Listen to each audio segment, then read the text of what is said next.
mga opinyon at pananaw sa podcast na ito ay tanging mula sa mga host at panauhin at hindi kumakatawan sa anumang organisasyon o kumpanya. Ang mga impormasyon ay para lamang sa layuning pampalibang at pang-edukasyon. Hindi ito dapat ituring bilang profesional na payo. Welcome back, guys. Nandito na naman tayo for another episode ng Kwentuhan Lang, Walang Personalang Podcast. It's Abe's.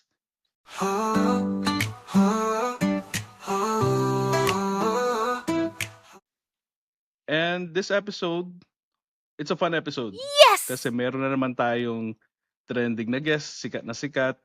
And matutuwa kayo na na-guest natin siya. Kasi pag nagsuscroll ako sa feed ko, maging Facebook man yan, TikTok, Instagram, siya lagi lumilitaw eh. And alam ko ma-enjoy nyo ang episode na to. Without further ado, ipapakilala ko ng ating guest, ang Taylor Lautner ka-lookalike, ang What Happened Bella. Ito po siya. What happened, Bella? Why you cry again? I know! Vampire, right?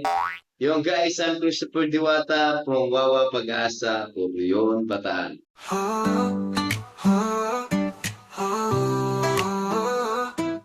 Ang Taylor Lautner ng Pilipinas.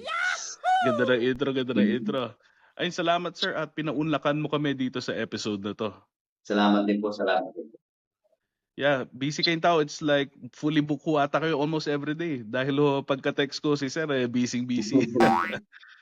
Medyo Yeah, lang. Yeah, pero masayang busy naman siguro, no, sir? Opo. Nakakaipon para sa pamilya. Ayun po, importante. Ayun. Para sa mga viewers natin, sir, alam ko, nakapag-intro kayo ng, yung intro nyo talaga, nakapagpakilala na kayo. Pero, para sa mga listeners, viewers natin, they want to know, sino po talaga si Christopher Diwata? Si Christopher Diwata ay isa pong fish dealer. Wow! Ama ng dalawa pong bata na 8 years old and 3 years old. Yan, si Jacob Zachary Diwata, ang 8 years old. At si Queen Chantal naman po, 3 years old na aking anak. Yan, bali pamilyado na po ako. Kasal na po ako sa aking asawa na si Ronaldine Valencia Diwata. So, sa mga may crush kay sir, taken na po siya. Ayun. Tandaan. Tama. Mukha pa po kayong bata, sir. Baka pwede pa kayo sa sequel ng Twilight. Salamat. Nakapagpakilala na kayo. And yung mga viewers, they know who you are na. And Apo. sumikat po kayo sa It's Showtime, ka-lookalike. But this was parang 11 years ago? 12 years ago. 12 years ago, wow. Yes po. So 12 years ago, I do remember na nakita ko yung episode nun sa Showtime and nakakatuwa talaga and talagang medyo hawig niyo talaga nung nakita ko. Pero bakit ho kayo nag-trending again this time sa 2025, sir? Yun, dahil po sa memes na tinatawag nila. Sumikat po yung BO. Baga BO, yung salita ko po ginamit po ni Netflix bilang BO sa Twilight episode. Yun, dahil muli na naman yata babalik ang Twilight season. Oh, okay. So, sila yung nagpa-throwback, kumbaga, no? Opo. Nasinundan po ni ABS-CBN ang 2 beses. Yun, simula na po yun, sumikat ako sa TikTok. Ay, saya naman. And now, mukhang naging successful na kayo, sir. And yun, hindi nyo na-expect siguro after, 12 years, no? Hindi ko pa talaga in-expect. Sobra. Oh yeah, blessing comes in talaga. Unexpected times, so Yes po, unexpected. Yeah. And I know 12 years ho nangyari yun and nag-join kayo sa ka-lookalike. Paano ho nangyari yun? Alam ko kamukha niyo si Jacob, I can see it. Pero ano yung nag-udyok sa inyo sumali? Yung bali, yun lagi ko sinasabi, tukso ng barkada, ng kaklase. Yun, kamukha ko nga daw si Taylor Lautner ng Twilight. Yun, tinignan ko, mahilig naman ako sumali po sa mga ganitong mga event o mga laban. Yun, timano, kinabukasan, nung nakita ko, sumali na kagad sa Showtime. Kahit hindi ko pakilala si Jacob. Paano yung proseso? Pwede niyo hubang i-explain? Like, pumunta ba kayo sa ABS? Ganon? May nag-invite ba sa inyo? Bali, noong time ko na yun, siyempre estudyante ako, kulang pa sa Oh, okay. budget. Ang budget ko lang ay pang schooling. Yun, pinilit ko yung magulang ko na bigyan ako ng pamasahe papuntang QC, yung pa sa Manila, sabihin sa probinsya. Sa Manila, pinilit ko talaga mag-audition kahit na wala akong dala na talent, wala akong idea kung sino ba. Ang dala ko lang talaga picture niya na tingin ko na kamukha ko siya. Yun. Nag-audition ako, pumila, mahabang pila, nag-audition. Yeah. Nakipagsapalaran, hindi ko inaasahan na mapipili ako at kinabukasan naman isinalang kaagad ako. Kaya ganun na lang ang nangyari sa talent ko. Ang bilis no? Parang the next day agad. Opo. Bilis talaga. Baka So, pati sila na-impress agad na, hawig nga. natuwa Napasabi sila na dahil natin. nga yung English ko nga kasi Kempoy, parang Sabagay, yun din yung factor na nagpakuwela ba, ayun lalong, nga. yeah, naging watchable ba na ginagawan lang memes, ginagawang katatawanan, pero at the same time, Ako, entertaining kasi, di ba? pero hindi ko po akalain na yun yung makapagpahaw sa akin sa buhay. Diba? Yes, di ba? Yeah. 12 years back, maraming nag-offer ng project sa inyo, mga endorsements back then. Bali noon, walang endorsement. Kahit isa wala akong naging endorsement doon. Ang alam ko lang noon, nakasama ako sa mga piyesta, sumugod sa Okay. mga piyesta, sumali sa mga pistahan ako lookalike. Siyempre, pinupush ko Yeah. yung sarili ko na pamukha ko yan, nag-artista ako, pero mahirap. Pero, Yun, fast forward 2025. Marami na kayong proyekto, marami na kayong endorsement. So tapos, far, sir, pwede nyo bang i-share ano yung top 3 yung pinaka-exciting na endorsements na ginawa so far na collaborations? sa top 3 na collaboration, Yes. halos pantay-pantay naman eh. Pantay-pantay nun. Pero siguro, may utang na loob ako sa mga inasal dahil Okay. kauna-unahan sila. Sumunod si Shopee, yan, Oh, nagtiwala wow. sa akin. At ang pangatlo, syempre, ang Astron Appliances. Yan.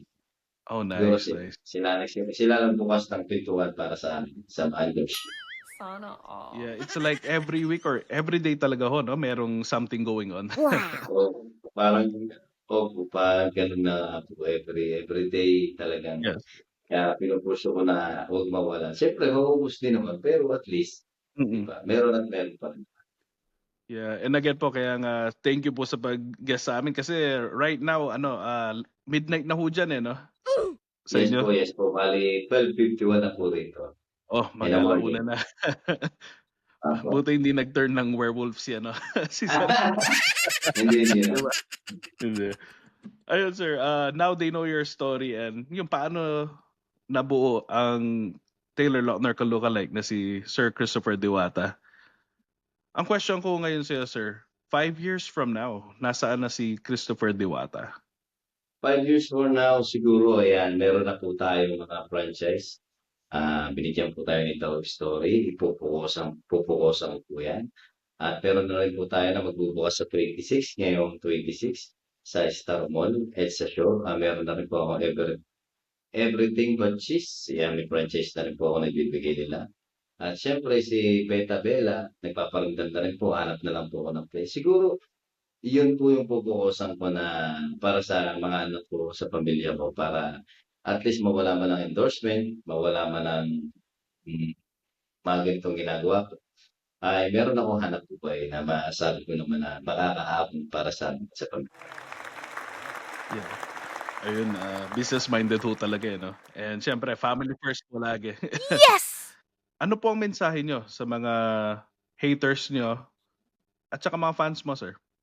Sa mga haters muna tayo sa yun, hindi ko kayo ma-fit, kundi ba? Hindi, pero sa mga haters, thank you.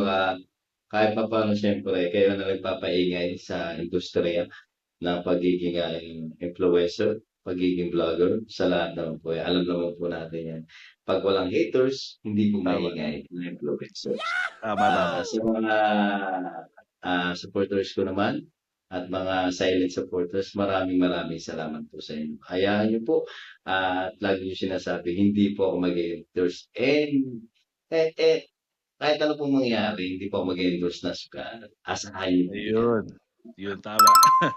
Sa mga loyal fans, maraming salamat po sa inyo. Yes. Kung meron lang po tayong pagkakataon na magkita-kita at sinasabi ko naman po sa inyo kung nasaan po ako. Dahil ako po open makipag-collab, open po makipagkita, open makipagpa-picture, meet and greet. Open po ako dyan sa video lang. Maraming salamat sa inyo dahil isa kayo sa bumuo sa What Happened Bella. Yan. Yan, tapos na tayo sa mga mahirap na question. Di man ho ata mahirap, di man kayo pinawisan siguro. Meron ho tayong tinatawag na bonus round. Yes, And ma'am. yung bonus round is mga questions na pinapatanong ng mga fans na alam na interviewin kita. Comedic lang, minsan walang saysay na tanong. Nakakatawa lang. Nasa inyo ako, ma-offend kayo sir, kung ayaw nyo sagutin, wag nyo sagutin, hayaan natin sila. Sagutin natin yan. Sagutin natin yan. Sagutin natin, okay sir. Tatlong question lang. Okay sir, ito yung unang question mula sa mga fans. Ang unang lang question is, what happened, Christopher? What happened, Cristo? Saan? Yun lang nagtataka ako. Sabi ko yun lang. What happened, Christopher? What happened, Christopher? Saan? Hindi ko rin po alam. Hindi ko alam kung paano po nangyari o paano nagsimula. Pero masaya po ako kung ano po ang nangyari sa amin. What happened to me? Happy to me. Diba? Para Yun. Okay. Second question ho natin sa bonus round. So ito, sinasabi niyang, sabi nga po ng marami, hawig niyo si Jacob, si Taylor Lautner ng Twilight. Hawig niyo po ba talaga ang anyong tao niya o yung anyong aso niya? Ay, grabe. Ayun, ang masasabi ko lang, may pagkahuli po talaga kahit sa personal. Pero pag nakita niyo po ako ng personal yan sa mga nagtatanong po, marami na po nakakita sa akin ng personal at sinabi naman po nila na, wow, kamukha mo. Yun. Ka-lookalike talaga. Apo.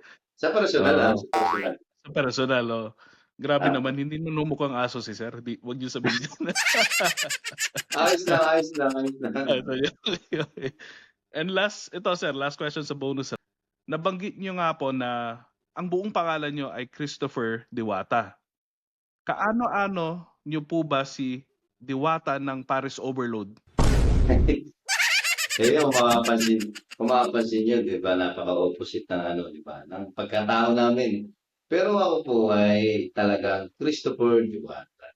Yung po si Diwata Paris po is screen name niya lang po yun. Kaya po ako lumitaw at siguro pinagbigyan ng pagkakataon para malinis po ang lahi ko bilang isang Diwata. Ayun. Galing. Yeah.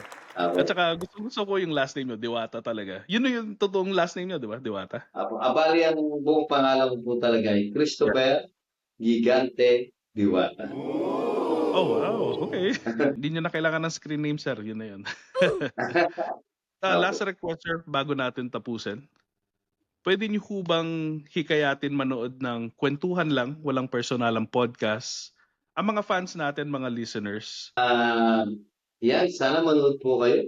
At napakasaya po kausap ni Sir dito sa Kwentuhan Lang, Walang Personalan Podcast. Talaga naman, ako po anong oras na po ngayon? Alauna. Pero siyempre, buhay na buhay pa yung dugo kasi masarap kausap si Sir. Kaya sana panoorin niyo po si Sir. Kwentuhan Lang, Walang Personalan Podcast. Ayun. Maraming salamat. And again, thank you ulit sa time nyo. Kahit napuyat ho kayo. Hopefully po sa future, baka ho mag-guest ho kayo ulit. Or alam nyo yun, magkita ho tayo or something down the road. Papahalagaan at papalawin pa. Pasupport po ako sa mga supporter po ni Sir. Pasupport po sa aking YouTube account. Diyan po sa Lakbay Diwata and What Happened Bear. Maraming salamat. Ayun sir, and again, hopefully mag-cross ulit ang landas natin and kita-kits soon. Ako. Sana po sir, pag nauwi kayo, size 10, large lang. Sige. I got you sir. Thank you sir. And again, sa mga listeners, mga viewers natin, maraming salamat. Hanggang sa muli, ito ang KLWP Podcast. Kwentuhan lang, walang personalang podcast. Yeah. Bye-bye. Bye-bye. The LWP, swak na swak sa trip mo.